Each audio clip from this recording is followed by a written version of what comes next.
आप सभी को जय मसीह की द बाइबल पोर्शन में आपका स्वागत है। हमारा आज का वचन है दूसरा शमूएल 12वां अध्याय वचन 1 से 15। तब यहोवा ने दाऊद के पास नातान को भेजा और वह उसके पास जाकर कहने लगा, एक नगर में 2 मनुष्य रहते थे, जिनमें से एक धनी और एक निर्धन था। धनी के पास तो बहुत सी भेड़ बकरियां और गाय बैल थे, परंतु निर्धन के पास भेड़ की एक छोटी बच्ची को छोड़ और कुछ भी न था, और उसको उसने मोल लेकर जिलाया था।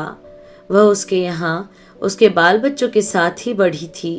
वह उसकी टुकड़े में से खाती और उसके कटोरे में से पीती और उसकी गोद में सोती थी, और वह उसकी बेटी के समान थी।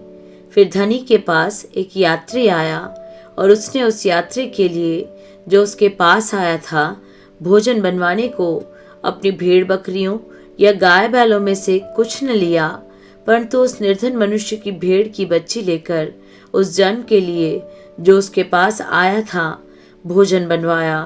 तब दाऊद का कोप उस मनुष्य पर बहुत भड़का, और उसने नातान से कहा, यहोवा के जीवन की शपथ, जिस मनुष्य ने ऐसा काम किया वह प्राण दंड के योग्य है, और उसको उस भेड़ की बच्ची का चौगुना भर देना होगा, क्योंकि उसने ऐसा काम किया और कुछ दया नहीं की। तब नातान ने दाऊद से कहा, तू ही वह मनुष्य है। इस्राएल का परमेश्वर यहोवा यूं कहता है, मैंने तेरा अभिषेक करके तुझे इस्राएल का राजा ठहराया, और मैंने तुझे शाऊल के हाथ से बचाया।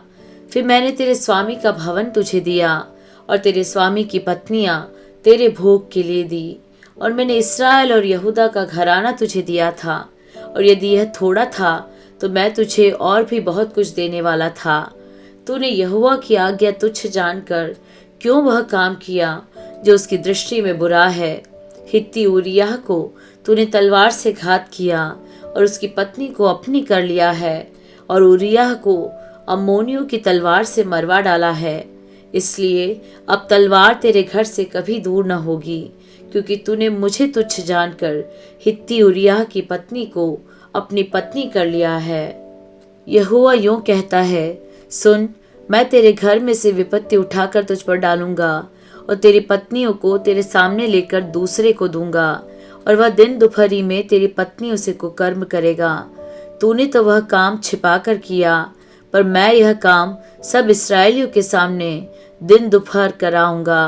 तब दाऊद ने नातान से कहा, मैंने यहोवा के विरुद्ध पाप किया है। नातान ने दाऊद से कहा, यहोवा ने तेरे पाप को दूर किया है, तू न मरेगा। तो भी तूने जो इस काम के द्वारा यहोवा के शत्रुओं को तिरस्कार करने का बड़ा अवसर दिया है, इस कारण तेरा जो बेटा उत्पन्न हुआ है वह अवश्य ही मरेगा। तब नातान अपने घर चला गया।